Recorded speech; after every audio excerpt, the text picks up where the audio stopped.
Okay. Yes.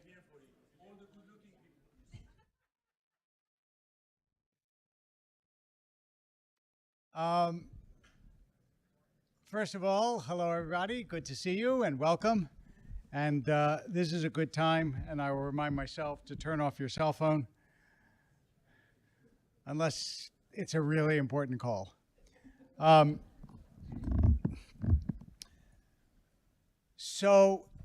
As you probably know, this class is supposed to be about the Jewish future, and the beginning of the class ought to be nobody knows anything about the Jewish future. Human beings are terrible at predicting the future. There was a meta-study done actually of pundits on Sunday morning talk shows, and they did worse than random chance at their predictions. But of course, nobody remembers a year later what people predicted, so they get away with it. One statistician said it was like a monkey throwing at a dartboard, which we should remember because we talk about the future all the time and what's going to happen. And we remember when someone gets it right, but generally that's against the background of 100 things they got wrong. And the reason that that's so is pretty clear, because the possibilities are infinite and only one thing will happen. And so the chances that you'll get that one thing right are pretty small compared to the infinite possibilities. The other problem with discussing the Jewish future is that the future is in a week, but it's also in 500 years. And so it depends how far into the future you intend to discuss when you're talking about the Jewish future. I just want one other caveat. This is not a speech or a sermon. So the idea here is not to inspire you with beautiful stories of the Jewish past and project wonderful things into the Jewish future, which I'll probably do Shabbos morning. But instead, I wanted to talk about ways in which we conceive of the future and the different areas that we have to look at to even begin to think about it. Am I right that the sound is uneven and every now and then some said yes and some said no? There you go, just like the Jewish future. Anyway, so see, that was louder than everything else I said. Anyway, so with that being said, let's consider a couple of the following issues about the Jewish future, the way we see it right now, and then we'll move further on. What are the immediate issues that Jews have?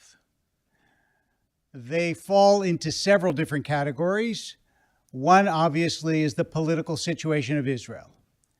And even if we were going to talk about the future of the political situation of Israel, that would be complicated enough that everybody has a different opinion about what that is. And you can see, on the one hand, the possibility of a brighter future where countries in the region eventually prioritize their economic interest over their ideological interests, and Israel has the same kind of accord with other countries that it does with the Abraham Accord countries, and has a peace with Egypt and Jordan that is warmer than the peace that it has today, and where, in one way or another, its immediate neighbors decide that economic interests are more important than grievances, or decide that because other nations are making peace with Israel,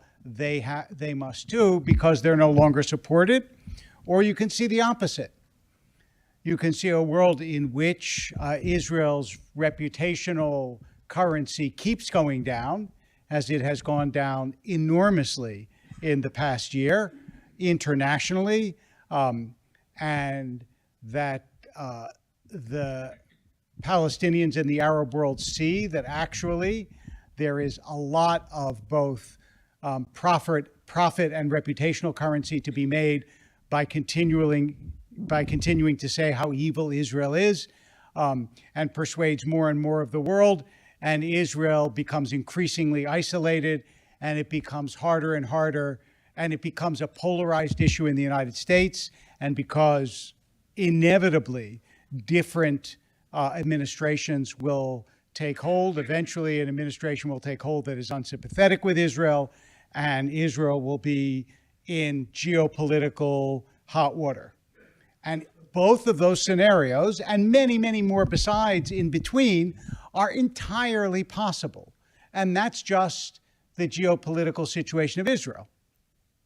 It doesn't talk about the internal situation, for example, of Israel, where you could see, on the one hand, that there is increasing pressure on the Haredim, on the ultra-Orthodox, to serve in the army. And if, in fact, they come to some kind of accommodation where they begin to serve in the army, that grows greater social cohesion, and people no longer feel that they're basically two nations instead of one nation. Or you could see the alternative scenario where that doesn't happen, and they do feel that they're increasingly two nations instead of one nation. You may have heard, if you're following this as obsessively as I am, that reservists are now, they're not exactly refusing to serve, but they're sort of refusing to serve, by which I mean that somebody who is, I don't know, a cardiologist who has spent 100 days in Gaza and then is asked to spend another 100 days, says to his commanding officer, look, I'll give you 50, but I won't give you 100. That's what we mean by refusing to serve. And the commanding officer, knowing that the guy has a wife and 3 kids and a cardiological practice, makes some kind of accommodation with him, and that's happening increasingly. That did not happen at the beginning of the war. At the beginning of the war, more people were volunteering than they could handle. Now people, you know, I visited with students at the Technion in Haifa, and they had all lost more than 100 days of their semester to this war. Well, that happens when you have a family and a career, and it becomes extraordinarily difficult to sustain. And this is by far, as you know, the longest war that Israel has ever had, by far. So you can see this going either way. And the same social cohesion that the war brings about also brings about rifts in society. And it is no surprise, I have no idea what will happen in Israel, and I'm not making a prediction, but successful wartime governments almost never survive the war. Churchill, savior of the Western world, got voted out of office as soon as the war was over. And that's not unusual, okay? Truman did not survive the war. So there's that. Then Eisenhower, by the way, because he won the war but wasn't in political office during the war, ended up in political office after the war. So I have no idea what's going to happen in Israel politically at all, and I don't know what's going to happen culturally, but you could see it both internally and externally going different ways. And the reason I talk about the Jewish future internally and externally is, if you had asked a Jew in Germany in 1920, what do you think is going to happen to the Jewish people? He probably would have talked about, well, there's this new reform movement and there are internal divisions, but there's a lot of cultural capital, and would not have talked about what happens to the government of Germany when in fact that was the most important variable. So it could be that the most important variable to what happens to Jews worldwide is what happens to governments, and that is as unpredictable as everything else. So let's do a little bit of a world tour in terms of the future of Jews around the world. What is striking for most Jews today is that Europe has reversed itself. Before the First and even before the Second, but certainly before the First World War, the most hospitable in some ways parts of Europe were, if not the most hospitable, certainly the most occupied by Jews, were Eastern Europe, right? Was Russia and Poland. Poland had 3 million Jews, maybe more. There was a small community in France and in England, and they lived relatively well, although not that well. Remember that it was French anti-Semitism that moved Herzl to start the Zionist movement. But if you ask now, is it better for a Jew to live in Hungary or in Paris, using Paris as a substitute for all of France, but most Jews are in Paris, you might say, well, it's flipped. No longer is Western Europe the best place. Now Eastern Europe is a better place, which 20 years ago you would have thought was insane, just insane that a Jew would feel more comfortable in Eastern Europe than in Western Europe. This is an example of both how hard it is to predict the future, and also it depends how far out you go. It could be in 50 years that we'll talk about the renewal of the Jews of Hungary or of Czechoslovakia. Well, the Czech Republic now, it's not Czechoslovakia, or Slovakia or Romania, who knows? And we won't talk so much about the Jews of London and Paris, even though those are the Jews that we feel in the United States are culturally closer than the Jews of Eastern Europe. And migration patterns will also matter a lot because generally Jews will go where there are economic and cultural opportunities. And so if, for example, there is a brain drain from Israel, which is a real fear in Israel right now, where are they going to go? I mean, obviously the United States, but where else? Maybe Canada, but Canada is becoming increasingly less hospitable. So let's come home for a minute. What about the future of the Jews in America? So here there are two separate issues to take into account, one internal and the other external. Let's go internal first. As everybody here knows, there is a population and a cohesion boom in the Orthodox and ultra-Orthodox worlds, and there is a challenge and a diminution in the non-Orthodox and ultra-Orthodox worlds. And when Jews talk about why is it that the conservative or reform movement aren't doing as well, and then they blame this, that, or the other thing that the conservative or reform movement are doing, sorry, it has nothing to do with what the conservative and reform movement are or aren't doing. It's not because they're too welcoming or not welcoming enough, or because they have female rabbis or don't have female rabbis, or because they accept intermarried or don't accept intermarried. All of that is foam on the surface. This is a worldwide phenomenon. The success of the fundamentalist movements is true in every religion in the world right now. In Hinduism, in Christianity, in Islam. And it would be astonishing if that weren't true in Judaism as well. It is much bigger than whether your synagogue does X, Y, or Z.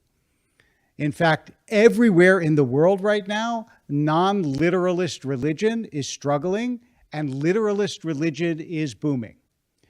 And why that is so is a really interesting question and an interesting phenomenon, and we can talk about that, but you recognize that because it's a sociological phenomenon, it can change. In fact, do you remember why it is that ultra-Orthodox Jews have special status in Israel? Why do they get to choose about marriage and divorce in Israel? Because Ben-Gurion gave them that status since he knew there would be no Orthodox Jews in 50 years because they were dying off. And that made perfect sense at the time. And nobody said to him, what are you, crazy? There's going to be a boom in 50 years. And there are going to be all these Orthodox Jews. No, because nobody thought so. Because we always assume that whatever is happening now will continue to happen, except it'll increase. And that's one of the reasons why we're always surprised. Just like we were always surprised by what was going on campus, because obviously all of our kids will feel the same way we do about Israel. And when they don't, we say, I don't understand. What we felt is supposed to be what will be felt forever and ever. And that's not to our discredit. That's the way human beings work, right? We rarely anticipate and believe in something that is radically at odds with our own experience. And so what actually accords with our own experience for the last probably 30 years, maybe more, is that broadly speaking, liberal movements of religion are diminishing, traditional movements are increasing, and therefore that will always happen. But you could easily imagine a change. You could imagine, for example, with the advent of AI, of artificial intelligence, that there are huge cultural shifts, that it profoundly upsets the traditional fundamentalist world in all sorts of ways, and people decide en masse that they have to have a different kind of religion, just like they did when they came to America. Because remember, almost all the Jews that came to America were raised in Orthodox homes, right? Which is why they say, half kiddingly, that if you dragged the harbor where the Statue of Liberty is at the bottom of the sea, you'd find a lot of tefillin that people threw over because they thought, oh, now I don't need this anymore. And so there are movements both ways sociologically, and it's really hard to say what will happen in 50 years, even though, first of all, everybody thinks they know, and second, everybody thinks they know who's at fault. So there's internal, there's external, there's short-term, and then there's long-term. And long-term in some ways is really the hardest to predict, because when you look back at, for example, the biblical text, and you see that Israel is really this minuscule people, the fact that they survived when all the people around them didn't survive was essentially at the time completely unpredictable and unimaginable. And it isn't only that, by the way, but the fact that the Judaism survived was unimaginable, because we take it for granted. But the rabbis in their day were a minority group, right? They wrote the Talmud and they talked as though they were the only ones around, but they weren't the only ones around. And so a lot of what the Jewish tradition is an argument with other Jews who aren't here anymore, right? The Samaritans were a considerable group. Did you ever wonder why in the New Testament, the person who demonstrates ethics is called the Good Samaritan? It's because that was a way of the Christians sticking it to the Jews. The Jews were in a fight with the Samaritans. The Samaritans were in the north, they had their own temple, they sacrificed, and they claimed theirs was the real tradition, as the rabbi said theirs was. And so if you elevate the Samaritans, what are you doing? You're insulting the rabbis. And in the New Testament, the rabbis are called the Pharisees, and that is a negative term in the New Testament, not a positive term. So again, at that time, the idea that the Pharisees would one day be normative Judaism was not at all taken for granted. And it would make as much sense as if, I don't know, a subgroup of Judaism today that we think of as small but thinks of themselves as the most important, one day became the only Judaism that anybody ever knew about. And for all of these reasons, anybody who tells you that they know what's going to happen in the Jewish future is what they're doing basically is they're doing surgery on all the other possibilities because they want to think that they're right about their presumptions. But the truth is, as I said at the very beginning, it is impossible to know given all the variables that there are. And by the way, of all those variables, you should know that like we're the most improbable in Jewish history, because for Jews to be any kind of independent power base in a powerful country and to be so significant that a candidate for president could be married to a Jew and that wouldn't be a the biggest issue, right? By far the biggest issue to our ancestors would be unbelievable that wasn't the biggest issue. And it's not even the first time, right? Lieberman ran as a vice president. And this was a really Jewish Jew, Lieberman, right? Like he wore a kippah and he kept kosher and he kept Shabbos. And still, that was not the biggest issue in the campaign by far.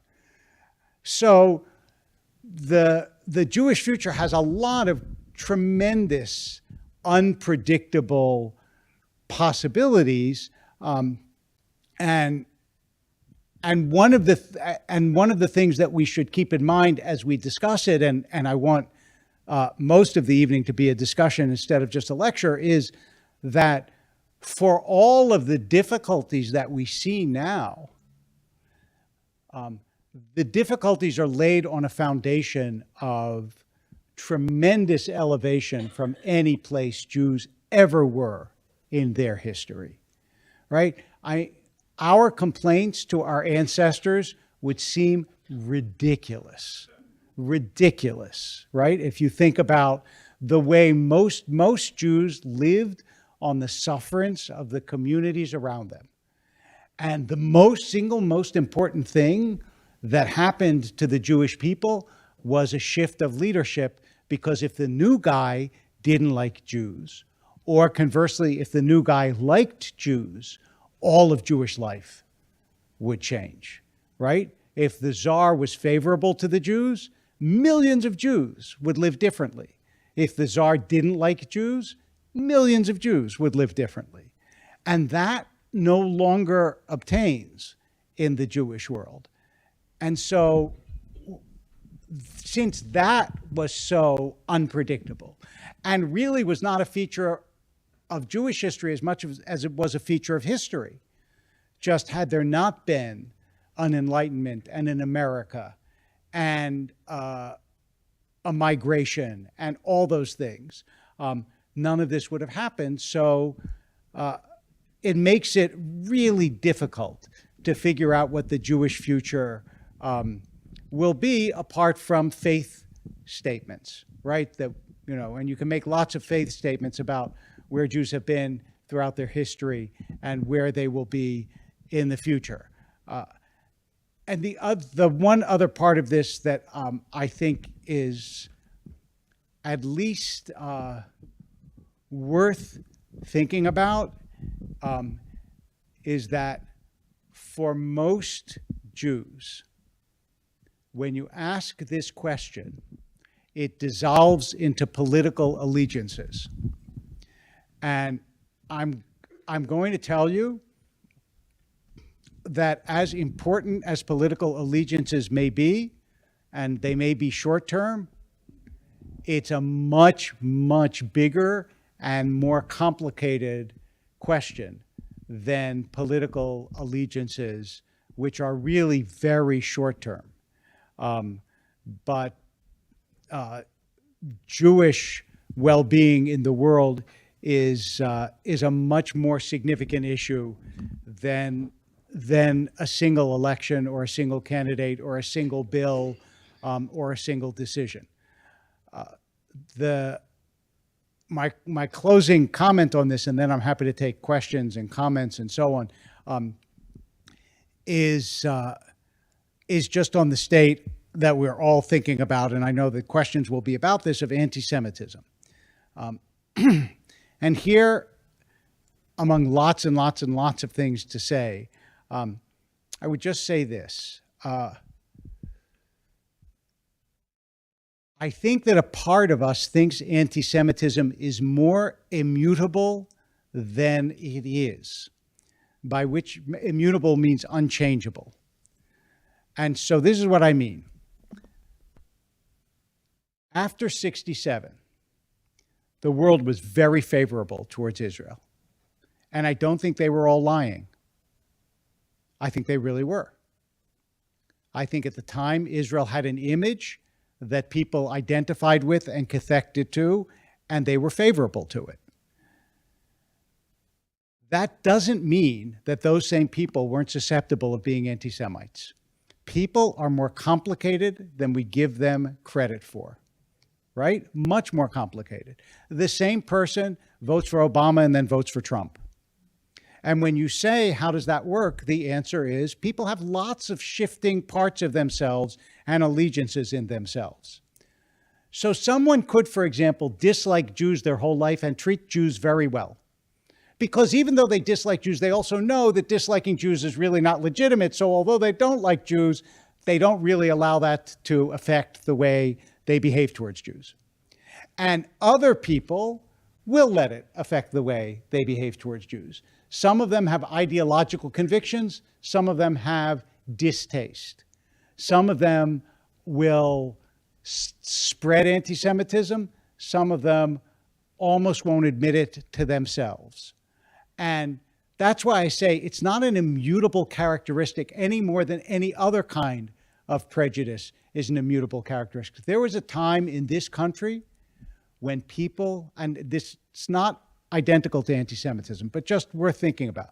There was a time in this country when people hated the Japanese, hated them, put them in camps, hated them, hated them, hated them. And that hatred more or less evaporated. It evaporated. And so does that mean they didn't really hate them? No, they really hated them. But it does mean that we sometimes think that cultural conditions have nothing to do with hatred of Jews. And in fact, it has a lot to do with hatred of Jews. And so to fight anti-Semitism is more than telling people they're wrong. It's trying to diagnose the problem at a much deeper level. What currents exist in the culture that are feeding this? Because if they didn't feed it, then for some people, it would die of starvation. And I want to bring that up because it is just not enough to say they have this ideology and they hate Jews and that's it. Because no people are not that simple. They just aren't. I mean, obviously some people are. Some people are terrible anti-Semites, terrible racists, so on. That's what they are. That's what they'll always be. But most people are not one thing all the time. They're just not. They're not always good people. They're not always bad people. They're not always haters. They're not always whatever the opposite of haters are. They're not always embracers. And so if we're talking about anti-Semitism, we have to do a deeper dive than I think we have done into why it has exploded the way that it has. Because if you believe it can be fought, then you must believe that at least some people who hate can be persuaded not to hate. And if you think they can be persuaded not to hate, you have to figure out what persuaded them to hate in the first place. So I mention all of this since I know that the tendency is to reach for the answer that is definitive and immediate and easy. And when it comes to things like anti-Semitism or the Jewish future, I'm afraid this is a really complicated and multi-determined question. And since this is a class and not a sermon, I don't want to pretend that any of us have easy answers to this, because to this one, there are no easy answers. Okay, questions, comments? Yeah. Oh, hey, thank you. I have so many questions and comments, I always do. I guess my question is that the last time that anti-Semitism consumed the world, right, was World War II, and 6 million Jews lost their lives. And that's no news, but the only way that that was extricated was by literally destroying and replacing the entire regime. I think our enemy is bigger now because it's social media, and we're talking about billions of people that are changing the narrative so that otherwise educated human beings are falling into all the lies and propaganda, as we saw today at The Hague. And then everybody's like, oh, well, the predominance of 120 nations agree with this ridiculous ruling today. And, you can't possibly chalk that up to that they're all anti-Semitic, but actually you can. Anti-Semitism has taken over the world, and social media is not going anywhere. It's determining our narrative, and our leaders, the tail is wagging the dog, and they are following along with lies that they know are lies. So unless like some nuclear bomb just takes out think Facebook, there are a lot of assumptions bound up in what you say, and I think at least some of them are challengeable. First of all, to believe that all 120 nations are actually anti-Semitic because they sign on to this, I don't buy it. An act can be anti-Semitic without the person being anti-Semitic who enacts it. And I don't believe that they all think that they're all lying. Quite the opposite. I'm convinced many of them believe it. And it's actually not hard to believe if the narrative stops at a certain point, right? I mean, I see this all the time. People say, okay, what Hamas did was terrible. You've killed 47,000 people, 25,000 of them being women and children. You justify that to me. Now, before you answer that question, if that's as far as you go, it's not anti-Semitic to say that. That makes perfect sense if that's as far as you go. So I really think that it is important to make distinctions here and not to say there are billions of anti-Semites, all of them on social media, and 120, and they're all anti-Semites, because we know anti-Semites. And not everybody who says bad stuff, not everybody who calls what Israel did genocide is an anti-Semite. I just don't believe it. They may be wrong. They may be saying something that contributes to anti-Semitism. It's not the same thing as being an anti-Semite. Someone who says Israel has no right to exist, that's a different statement from Israel's committing genocide. And the reason I say this is, again, there's no strategy to combat anti-Semitism if what you say is billions of people are anti-Semites, social media is just feeding anti-Semitism, and 120 nations are anti-Semitic. You may as well throw in the towel, right?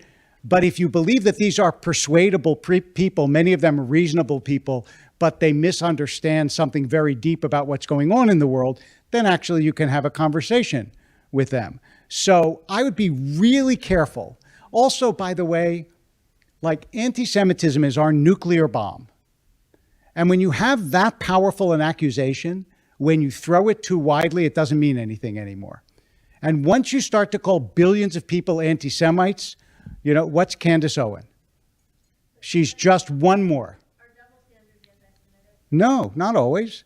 We have lots of double standards for lots of different people. They're not always anti-Semitic. If you think Israel calls itself a democracy and we give it billions of dollars, so I judge it by a different standard than Egypt, you could say that. Or you could say double standards are sometimes racist. Instead of being anti-Semitic, that is, I'm holding Israel by my standard, but I think less of the Arabs. They're on a different standard. So it might be, in fact, anti-Arab and not anti-Semitic. You might think of Jews just like you, and people like me shouldn't behave that way. So that's why I say, again, I really think we throw around anti-Semitism way too broadly, because then when a real anti-Semite comes along, it has no power anymore. And I don't want to call someone an anti-Semite unless I'm really sure that that person is an anti-Semite. And when, for example, I'm going to get really provocative now, I'm sorry that this is, but when, for example, the guy at the South African court gets up and quotes Israeli official after Israeli official saying things that are unfavorable to say the least, and it takes Yair Rosenberg to write in The Atlantic, to write the context of all the remarks that if, in fact, you give the context, they're not exactly what he says, right? He's doing, that guy at South Africa is doing the same thing we all do all the time, which is taking the part that supports his argument and leaving out the part that doesn't. That doesn't make him anti-Semitic, it makes him an advocate, right? So it's really not easy. And I don't want to, I mean, we can talk about social media.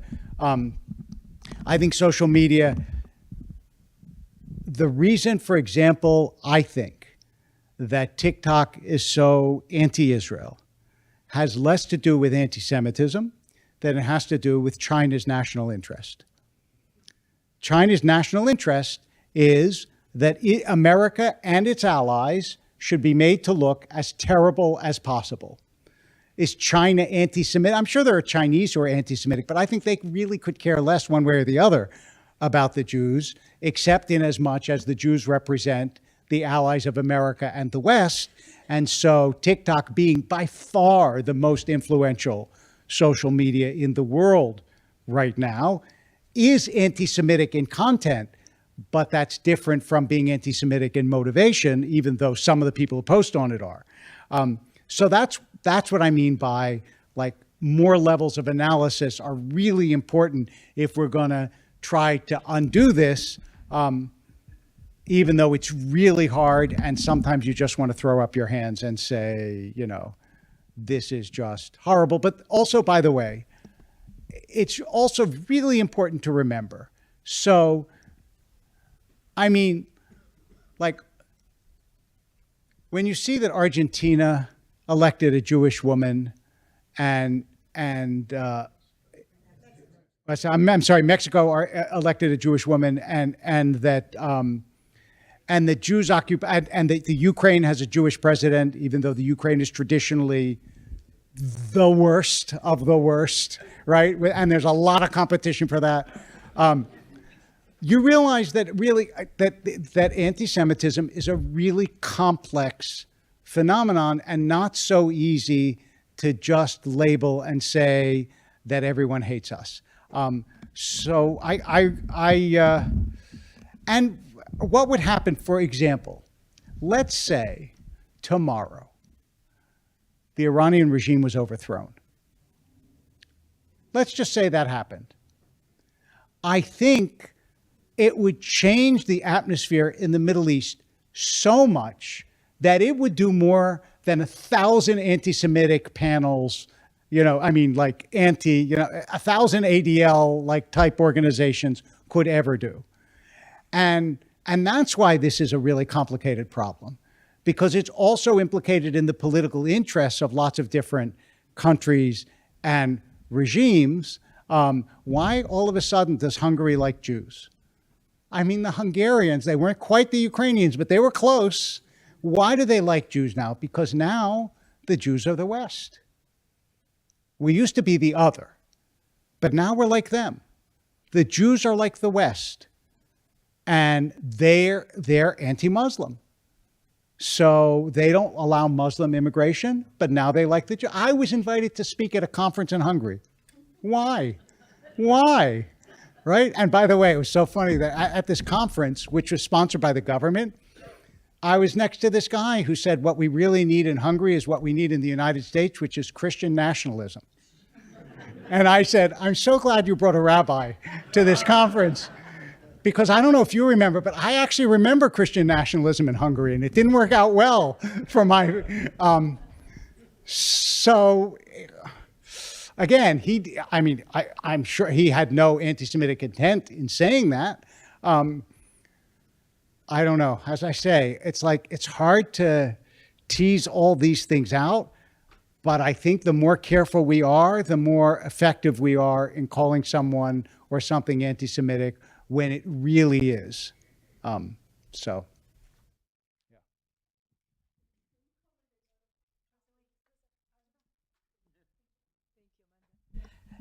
Yes, thank you for opening up so many topics. I've been with Sinai Temple's membership committee for a long time, and our quest is always how to reach out to unaffiliated Jews. And the topic is assimilation. And once Jews are not either conversant with a religion or they are assimilated to, I'm going to say, liberal values, respect for freedom of speech, things get out of hand. And part of this was the anti-Semitic, the way that the presidents of the universities weren't able or willing to control the protests. So I think there's a relationship there.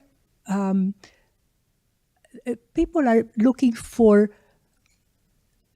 a way to find meaning in their lives, and religion provides that, at least for some people.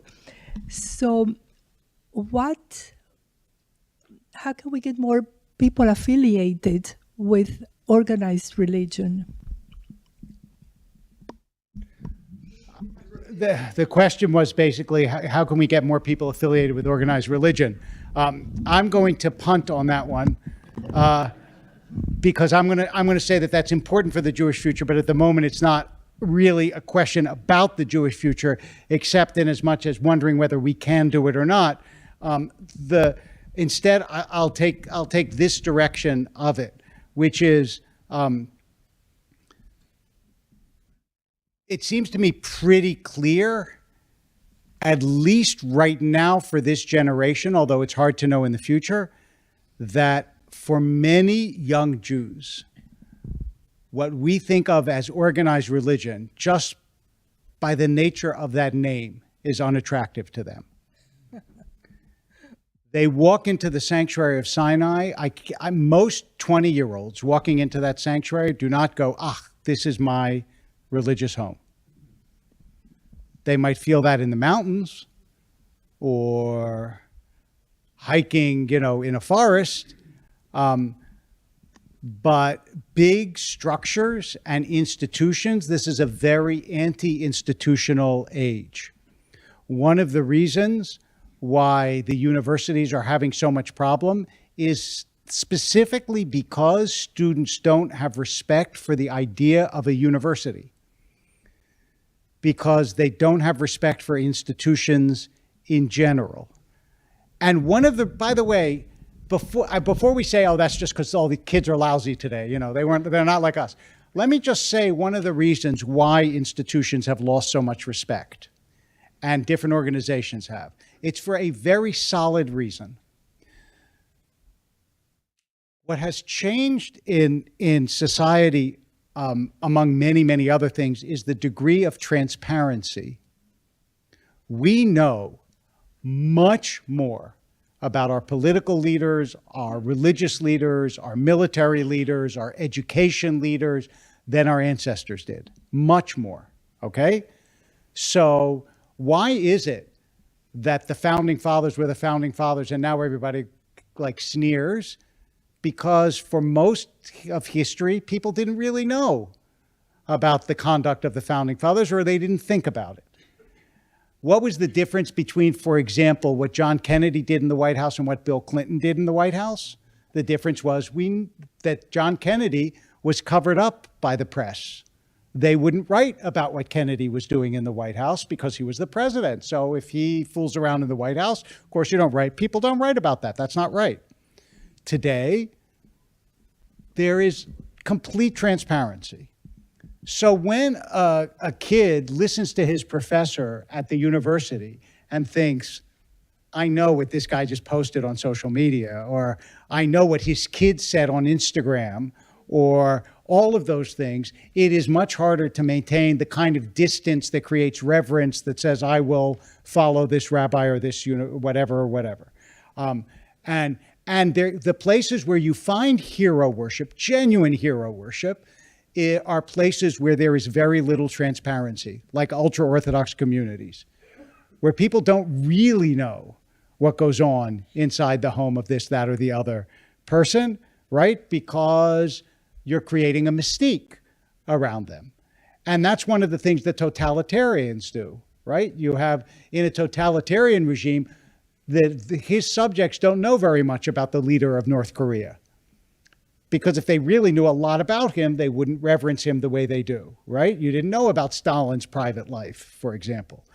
So it's going to be a different kind of organized religion, and a much more egalitarian kind of organized religion, because people don't think of their leaders, not political, not social, not religious, as way up there in the way that they once did. And when leaders relate that way, they feel elitist and out of touch. And those leaders are most successful that convince you that they're just like you. In one way or another, better than you, but just like you, right?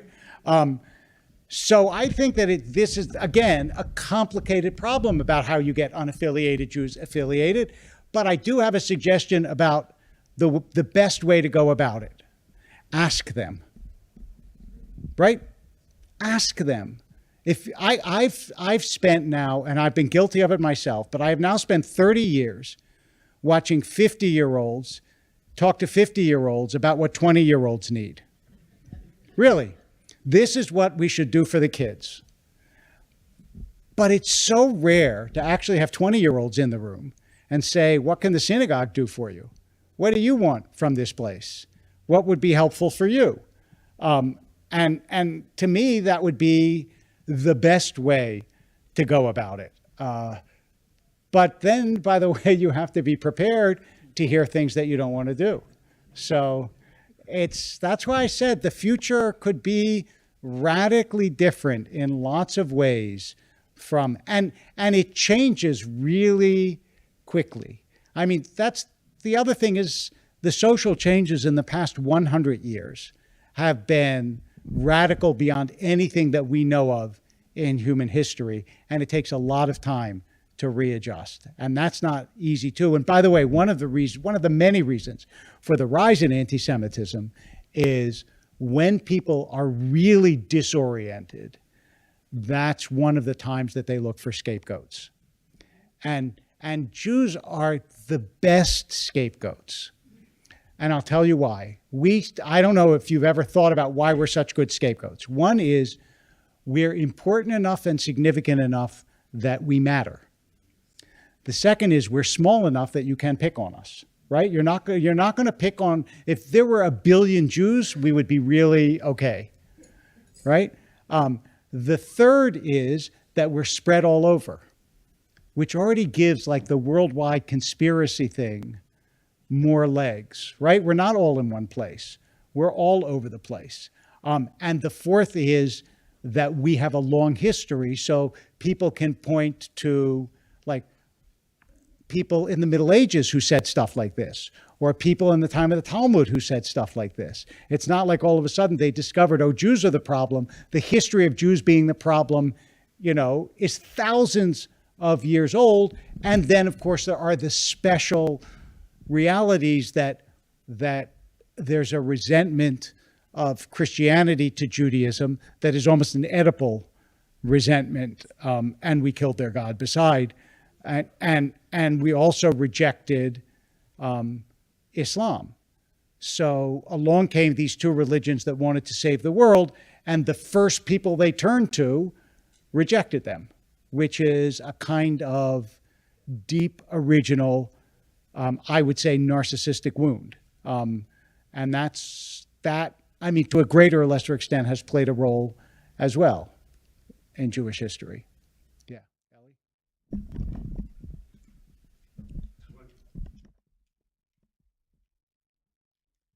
First of all, it's great to see you again. Thank you. I wanted to ask, what is it that is working we know about all kinds of things that are not working. What is working to keep Jews more connected to Judaism? And what is working in getting non-Jews to understand Jews better, going in the right direction? Thank you. So what's working for Jews and for non-Jews to get them more connected to Judaism? One of the things that works in a paradoxical way, of course, is anti-Semitism for both Jews and non-Jews. Some non-Jews are horrified by it, and it makes them want to cathect to Jews and take care of Jews. And some Jews recognize, sometimes you don't know who you are until somebody tells you who you are in a bad way. So for Jews too, although I don't think that that's the best way, obviously, for Jews. The other things that work are a lot of the identity building programs work. Birthright works. Jewish summer camps work. March of the Living works. The things that give people a sense of Jewish history, Jewish solidarity, Jewish achievement, especially, I think, Jewish achievement. If I had a choice, I'm going on March of the Living this year, but if somebody said to me, you have a 25-year-old, you get to send them to one place, Auschwitz or Tel Aviv? Tel Aviv, without a question.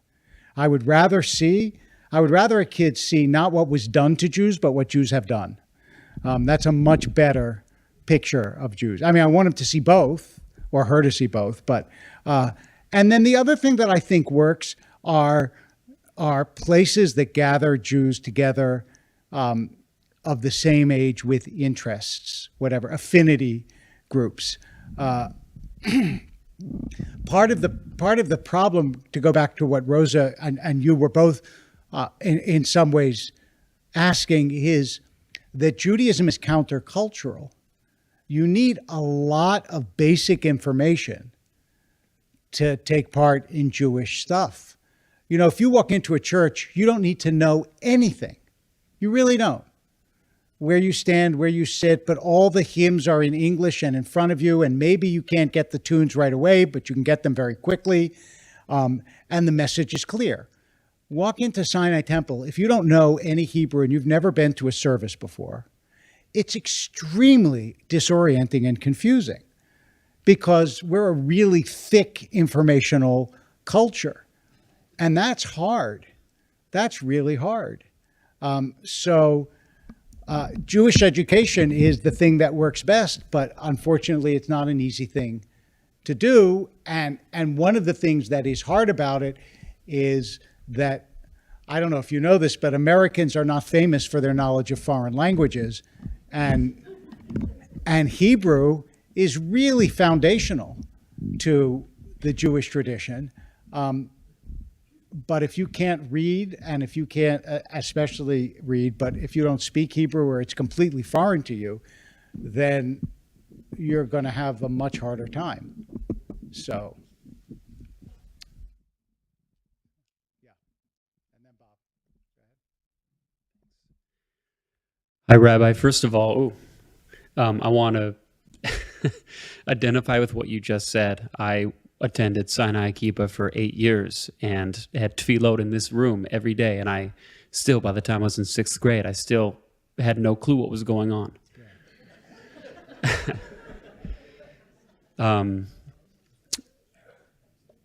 I just completed a month and a half.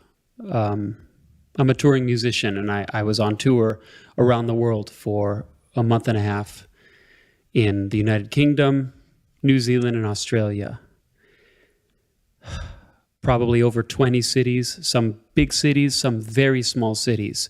And there wasn't a single place where I didn't see some mural or bumper sticker or sticker on a pole that said, "End the genocide," or "Free Palestine," or "Israel baby killer." It's everywhere. So I feel a sense of hope when you talk about shifting cultural currents. But I also think about persuasion, and if, half the world is agnostic about Jews and they see this stuff every single day. And meanwhile, our community is either reacting a year late always on the back foot or not reacting at all. And so I guess I'm wondering, what do we do when this is so widespread and we're always on the back foot? So I think actually we have reacted a lot, but there are several different problems. One of which is the vast majority of the world is not Jewish or listening to Jewish arguments. They're just not. There are over 1 billion Muslims in the world, and there are 15 million Jews, which means that in almost every country that you mention, the Muslim presence is going to be greater than the Jewish presence. And if somebody's going to put up a mural, it's not going to say, Am Yisrael Chai. The other problem, and I think that this is when people say, why doesn't Israel have better propaganda? A long time ago, in one of these briefings, that one of the Israeli generals give you where they say, I'm only going to say this to you, don't repeat to anybody else. And then they say the same thing to every group that comes in. And one of them, somebody said, why don't we have better? And he said, look, Americans are always saying to me, why don't we have better PR? He said, I will tell you why you don't have better PR. He said, because what we have to say to America in order to be successful is, we love everybody, we embrace everybody, we're a peaceful nation. What we have to say to our neighbors in order to be successful is mess with us and we will kill you. He said, so we're always delivering both messages. And when people hear the other message, they know that that's the real message. But you can't survive in our neighborhood by saying, we love you, we embrace you, come make friends with us. So part of it is we're fighting a war that people know every time they turn on their television, that in fact, that's not how Israel feels. Israel doesn't feel, we love you, we embrace you, come make peace with us. Israel feels, don't mess with us or we will destroy you. And then also there is the reality that there's something sort of always has been, this is not new, there's something powerful and radioactive about whatever goes on in the Middle East, because that small sliver of land has always been central to so many cultures that people never turn away from it. They just don't ever turn. I mean, it's crazy. Mati Friedman talks about this, that when he was with the AP, I think they had 49 reporters in Israel and 1 in Africa. And he says, like, that's insane if you think about it. So the intensity of attention for good and for bad, look, I mean, it's always been true, even when Israel did something good, like Entebbe. Entebbe was famous all over the world, right? Like when Israel did something good, this tiny little country, it also got ridiculous amounts of attention. And then there's just the reality that that anti-Semitic tropes are ready, they're always at the ready. And there are like thousands of years of them available. In fact, so I said something negative about the Pope recently on X, i.e. Twitter, because the Pope said we're going to investigate genocide. And so I said, this guy who comes from Argentina, where they hid Nazis and murdered Jews, representing a church that has discriminated for thousands of years, is now going to investigate our morality, I'll pass, or something like that. Which was a little snarky, I admit, but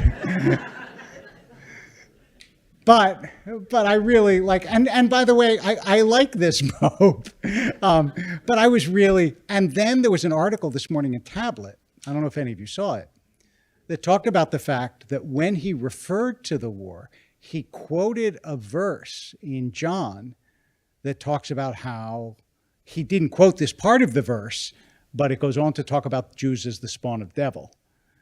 And so what this tells you is the backlog of anti-Semitic imagery is so enormous in human history that as soon as somebody wants to draw on it, it's like so easy. It's so easy.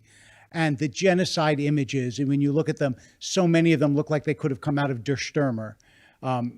And yeah, it's very hard to fight it worldwide. What will be, I don't want to use the word interesting, but what will be incredibly important is when this war ends and after they go into Gaza and see the devastation, which will start a whole new round, I assure you. But when that is over, what will be the more lasting fallout of this? And that, I don't know the answer to that. I really, and a lot of it will depend on what happens with the Arab and Islamic nations around Israel. But yeah, it's very powerful and painful. I mean, look in like places like London and Paris. You know that the mayor of, where was it? The mayor of, Berlin said that Jews should not go out in certain Arab neighborhoods with a kippah or a Jewish star. And you think, like, how long has it been since they told Jews to hide in Berlin? Not that long, right? And here we are again. Bob. With the news yesterday that 40%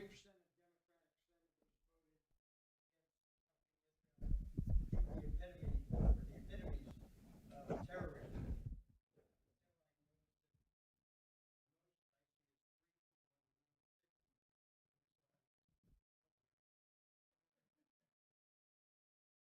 That depresses you more? Yeah.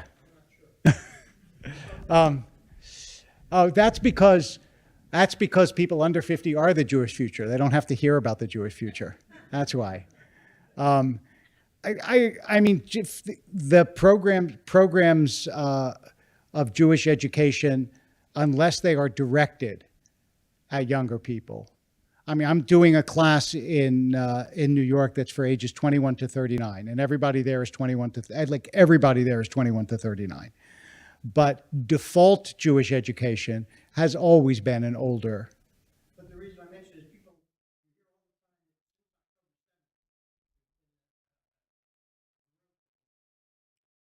There has been, but not in coming to adult education lectures in the evening.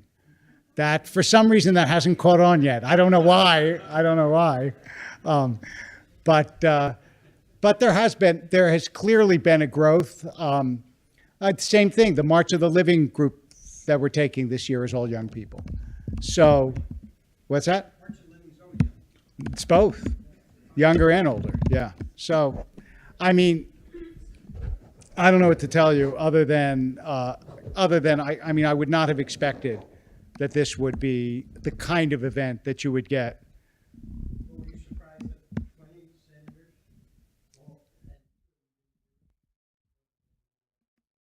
Surprised?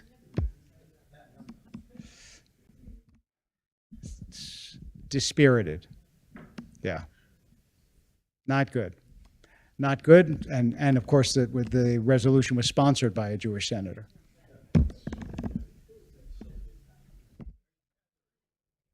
Bernie Sanders. Question Who about also, by the way, is not under 30. Yeah. a question that is perhaps anti-Semitic adjacent. And speaking of Der Stürmer, how do you think that we as Jews should respond when immigrants are referred to as vermin and as poisoning our blood? As what? Poisoning our blood. Poisoning our blood. I mean, it's despicable, and we should say that it's despicable to say that about immigrants, certainly because it was said about us. The problem of immigration around the world, can I say something about really, like, I know this is going to get me in trouble, but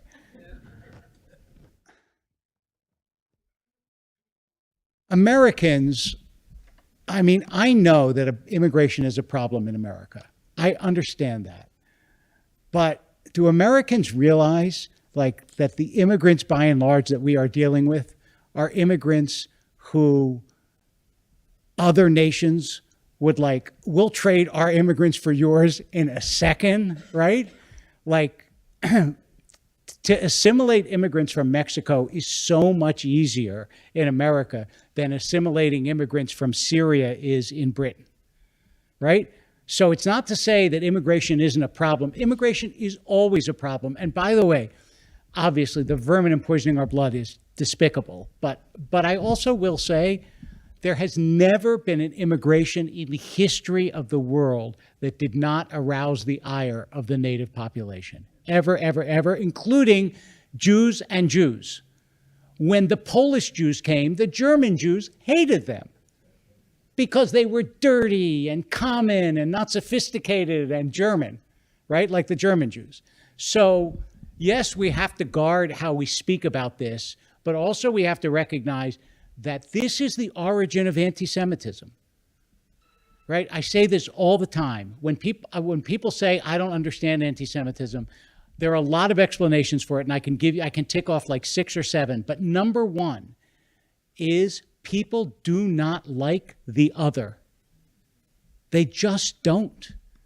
If you think they do, you've never visited a playground, right? What happens in a playground when a new kid comes? Do other kids go, oh, look, a new child? Let us play with him and share our toys. No, they say, get the new kid. And Jews for thousands of years have insisted on being the other, right? When the Christians said, just be Christian, we said no. And the Muslims said, just be Muslim, we said no. We were always the other, right? We aren't white, we aren't black. Some are black, but Jews as a whole are not. We're all colors, but we're all Jews. And Jews are not classifiable by anything else. And that also makes people uncomfortable. It's like, what are you? We're not a race. We're not a religion. We're kind of both, but you can convert to us. So obviously we're not a race, right? And if you don't believe in God, you're still Jewish. So we're obviously not a religion. It's very hard. Seriously, it's very hard that people can't figure it out. And that's why. So yes, we do have a special responsibility to not, whatever your policy is on immigration, to not speak about immigrants as though they are any less than us. Not if we take the statement in the Torah seriously that all human beings are in the image of God. If we really believe that, that means all human beings. Doesn't matter where they come from.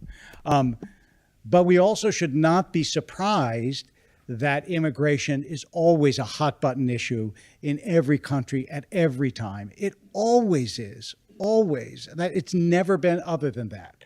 In 1924, don't forget, those of us who were lucky, we had our ancestors come here.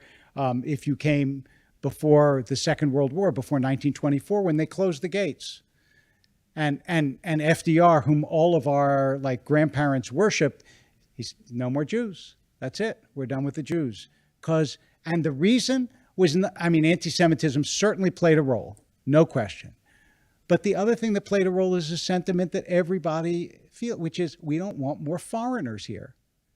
We're perfectly happy with every immigrant has the impulse to pull the ladder up from behind them, right? We're here now. America has enough immigrants. Let's forget the people behind us. So it is an extremely fraught and difficult question. And it's why I think, as you said, you didn't say, but you clearly implied, we as Jews who have a Torah that says that you should love the stranger, right? It says that literally, that you should love the stranger. We have a special responsibility, no matter what your policy is, to enact it in a way that isn't cruel and insulting and demeaning to other human beings.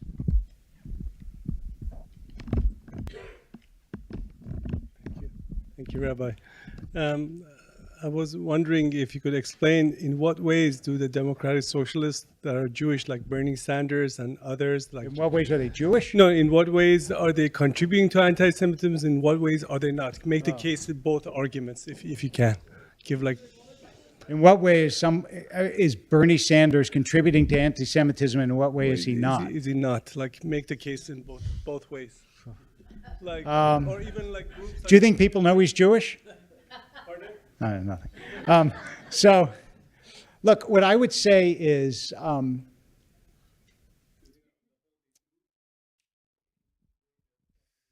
I think it's real. I'm really careful about attributing the rise in anti-Semitism to individual Jewish personalities, because I don't think that ultimately anti-Semitism is about the way Jews behave. It's about the way haters feel. So I don't want to say that Bernie Sanders does this and therefore it's anti-Semitic or that. I would say, if you ask me, yeah, I mean, so he pleases them, right? He gives them fuel. They can say, look, Jews agree with us, like Bernie Sanders. He makes it harder for the rest of us. I don't know if he makes it harder or easier for the anti-Semites, but the weird thing is that Bernie Sanders actually represents what in a certain time, I won't say most Jews, but a lot of Jews were. He's kind of a throwback, like very left-wing socialist Jews. That's what a lot of Jews were in this country in the 30s, 40s, and 50s. He's not. It's just that he doesn't belong in 2024. But so I actually, here's something really, I don't know if this might be encouraging or not. So I read a book recently, a very long novel, one of the great novels of the world, written by Vasily Grossman, called Life and Fate. It's a novel about the Second World War. It was his attempt that the Soviet Union never allowed to be published in his lifetime, but it got smuggled out and was published. He died in 1960. He never lived. He was a famous journalist in the Soviet Union, one of the most famous, and he kept asking them to publish his book, but it never did. But finally it was published, and it's a remarkable book, but it's very long. It's like 700-800 pages. But because I had read it, and I read it, it doesn't matter why I read it, but I read it. And so I thought, like, at the end of it, I thought, I want to understand better. Why did people believe this? Like, it was so, like, the belief, it's so clear in that book that people desperately believed communism. They really did. And it didn't matter how many atrocities were perpetrated in its name, they still believed it. So for a long time, I've had on my shelf this book, Witness, by Whittaker Chambers. And Whittaker Chambers was involved in a very famous spy case. He was an American communist who turned his back on the Communist Party. And he wrote this autobiography called Witness. All of this is a lead up to this. In the book, he says, and the book was published, I think, in the 50s, I'm guessing, in the 50s or 60s. He says, I am going to spend my life fighting communism, even though I know that by doing so, I'm signing up for the losing side, because I know that they will win. That's because in the 1950s and 60s, there was no question in his mind that communism, because among other things, because he saw how much communists had infiltrated the American government, right? Remember McCarthy? We all hate McCarthy, but we forget that there were a lot of communists when McCarthy was McCarthy. It's just that McCarthy went way too far. But in fact, a lot of those people who were blacklisted were in fact communists, and a lot of them did things like, give the bomb to the Soviet Union. So, which was not a good thing. But what struck me was his certainty that communism would win, when we now are lucky enough to be on the other side of that struggle and know that really the communist nations of the world are places like North Korea, right? And so Sanders is a little bit, Sanders is not a communist, but he's communist adjacent. He's part of that ancient sort of creed where people, like, they believe this with their heart and soul, and believed that it would win, and it would be the triumph of the proletariat, and all these capitalists who don't really believe anything except in making money. They were all, what Lenin said, that the capitalists will be hanged with a rope that a capitalist will sell them, right? Because that's all the capitalism believes in. And so you can understand, like, when you read books like this, you can understand there was a really powerful idealism that motivated these people. And also you can see the same thing that you saw on campus, which is there is nothing that can be crueler than a really powerful idealism. Because if you know that you're fighting for utopia, for right, you can do anything, right?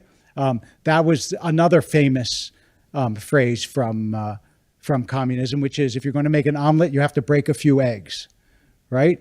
And that was what Orwell said when he first broke with communism. George Orwell, he said, they broke the eggs, but I didn't see the omelet.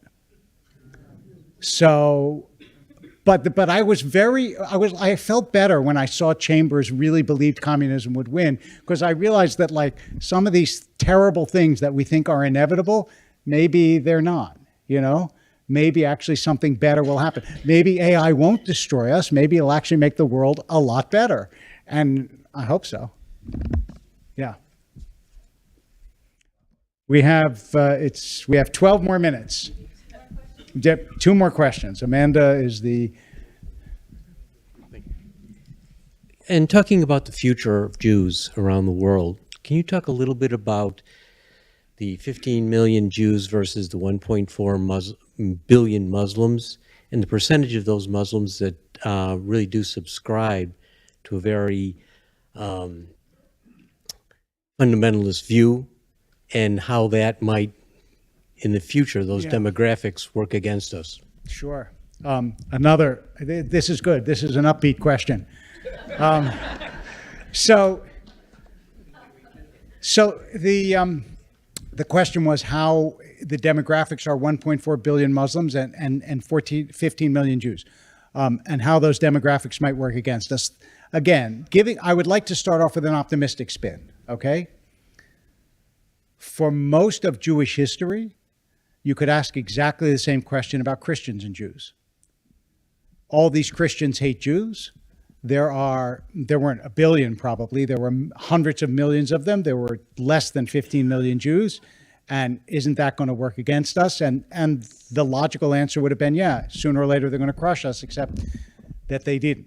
And in fact, the worst catastrophe in Jewish history came at the hands of those who were officially atheistic, even though, as Eliezer Berkowitz once devastatingly pointed out, the Nazis may not have been Christians, but they were all the children of Christians. But the Christian church now is completely different. For all that there is still anti-Semitism in some parts of the Christian world, you and I both know that like the Christian world is almost miraculously transformed from what it was of the Christian world of Eastern Europe or so on. So the first possible optimistic thing is that the Muslim world as it is today might not be the Muslim world as it is in 50 years. And who knows? Who knows? And everybody who thinks they know for sure, they don't know, right? But as it's constituted right now, even if it's 10% of the Muslim world that has a really, I don't know how to characterize it. I mean, I don't know if I want to call it, I would say, an extreme prejudice against Jews and Jewish survival or thriving. That's still 100 million people or more. And that's a lot of people. And so a lot of the question is not so much the existence of those people, but governance and what political, like let's say right now, let's just say there are 50 million people in Pakistan who hate Jews. I don't know if that's true or not. There might be 2, there might be 100 million. Does that matter? Well, it matters in an abstract sense, but will it matter to the Jewish people? Only if Pakistan as a country does something. So in some ways, the nation state system both constrains and also can act on bad stuff. Why does it matter that in Iran there are people who hate Jews? Because the regime does, right? If the regime didn't, it wouldn't matter as much. So I think a lot of this turns out to be a political question. And when the politics changes, so do some of the attitudes, which is what happened in the Christian world, actually. The politics changed, and so did some of the attitudes towards Jews. So I don't know if the numbers game is I was always like, I know that this sounds silly. Like, I was always amazed that Japan could defeat China. Like, China is gigantic, and it has more people than there are on Earth, right? And Japan is tiny. It's like the size of this chapel. And so it's not, the numbers don't always tell the story. Look at Israel and in its wars with the surrounding nations. So it's not good. Don't get me wrong. It's not good. And what I always say to people when they don't understand how deep this animosity is in the Muslim world is, I quote the line that I never forgot of Ayaan Hirsi Ali. She said, "I grew up in Somalia. I didn't know any Jews. I didn't even know anyone who knew any Jews, but I knew Jews were evil." Now, can you imagine? Like, if a girl growing up in Somalia who never, has no contact with Jews, that's not good. So I think that's one of the reasons why, political change in the Middle East could have rippling effects. I hope. Why don't I choose the final question? Okay, the final question is, where'd you get the jacket? Carrie, I gotta call on Carrie. Thank you, Rabbi. Wow, it's great to see you and great to hear from you as always. Let me ask you a question that might lead to a positive answer that we could walk out today and feel good about. As I understand your thesis that we can't predict where we're going to be 10 years, 50 years, 100 years, et cetera from now, is that there are social, economic, political streams that go through history, and we don't know what these are going to be. They're going to change. Does that mean that we have no influence over who we're going to be as Jews? Are we just free floating, going along with that? And if we're not just free agents like that, what can we do? So that is a great question. And as you knew when you asked the question, I really do believe we have a lot of influence, but we can't know what our influence will result in. So there is no question that, for example, in America, the creation of Jewish institutions made an enormous difference to the thriving of American Jewry. And it has been a remarkable creation of American Judaism to have federations and schools and synagogues and JCCs and camps and all the things that we actually now export to other Jewish communities elsewhere in the world. And that has made an enormous difference to what is a very small community in creating a very large footprint in America. Individuals have made a really big difference in America, both philanthropically and also ideologically. And so I certainly wouldn't say that we have no power to change Jewish life. I mean, I never would have been a rabbi if I thought we had no power to change Jewish life. What I would say is my basic sort of statement of faith is that Judaism and Jews will survive, but our future will be something unlike what we can anticipate. And so the best you do is the best effort you have, and that gets thrown into the giant mix of Jewish history, and what it creates you don't know. So even if you are one of those unique super forces in history like Herzl, and there are very few of those, still what you create is not actually what you envisioned, right? Israel is not the state that Herzl thought it was going to be, but it also probably wouldn't be at all if it weren't for Herzl. And that's what I would say, is we know we can advance Jewish life. We're not sure if the advance will be exactly the way we intend it to be. And the analogy here is raising your kids, right? They're not going to turn out exactly the way you intend.